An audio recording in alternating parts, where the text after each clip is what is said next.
Selamat datang di Universitas Terbuka. Ketemu lagi pada mata kuliah Manajemen Logistik. Pada video kali ini kita membahas topik yang terakhir, yaitu Green dan Sustainable Logistik, di mana pendekatan modern saat ini sistem logistik tidak hanya berfokus pada efisien, tetapi pada keberlanjutan lingkungan dan tanggung jawab sosial. Seiring perkembangan industri logistik dan e-commerce saat ini, dampak terhadap lingkungan semakin meningkat, sehingga diperlukan pendekatan logistik yang ramah lingkungan dan keberlanjutan.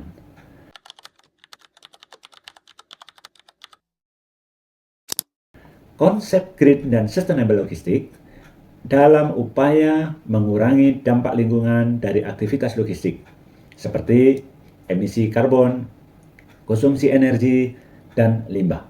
Sedangkan sustainable logistik memiliki cakupan yang luas, yaitu menyeimbangkan tiga hal: satu, ekonomi, lingkungan, dan sosial. Konsep ini dikenal dengan triple bottom line: people, planet, and profit. Artinya, keberhasilan logistik tidak hanya dilihat semata dari biaya dan kecepatan, melainkan dari bagaimana dampak lingkungan terhadap masyarakat.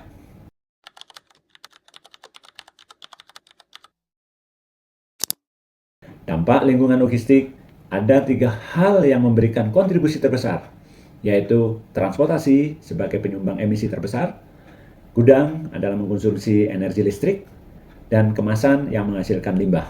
Semua aktivitas ini menghasilkan jejak karbon atau carbon footprint, yaitu total emisi gas rumah kaca dari proses logistik.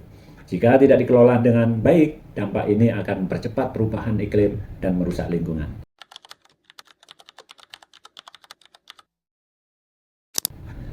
Green transportasi merupakan fokus utama dalam green logistik. Beberapa strategi yang dapat dilakukan antara lain bagaimana kita menggunakan kendaraan listrik atau bahan bakar alternatif. Yang kedua, bagaimana mengoptimalisasi rute distribusi untuk mengurangi jarak tempuh. Yang ketiga, bagaimana kita mengonsolidasi muatan agar kendaraan tidak kosong. Dan yang lain, peralihan moda transportasi ke yang lebih efisien seperti kereta atau laut. Penerapan eco-driving oleh pengemudi merupakan salah satu strategi.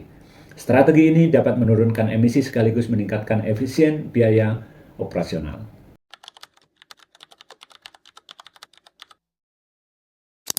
Gudang juga memiliki peran penting dalam berkelanjutan.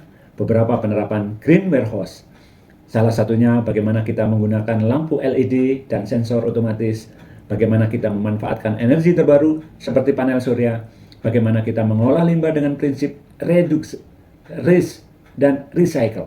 Desain gudang yang hemat, pendekatan ini mampu mengurangi konsumsi energi dan emisi karbon secara signifikan.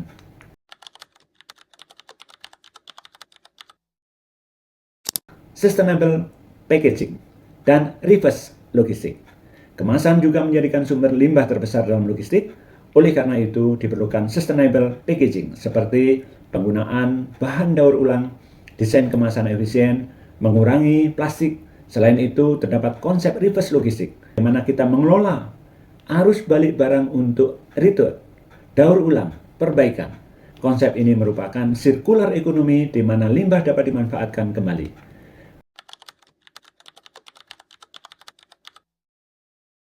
Pengukurannya, implementasinya, ini kita harus melihat bagaimana perkelanjutan berjalan efektif. Oleh karena itu, kita harus mengukur dengan cermat.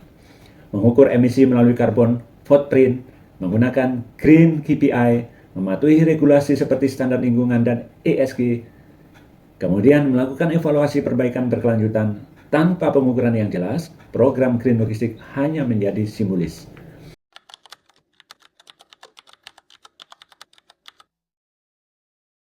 Kesimpulannya bahwa green dan sustainable logistik adalah pendekatan strategis untuk menciptakan sistem logistik yang efisien, ramah lingkungan, dan berkelanjutan.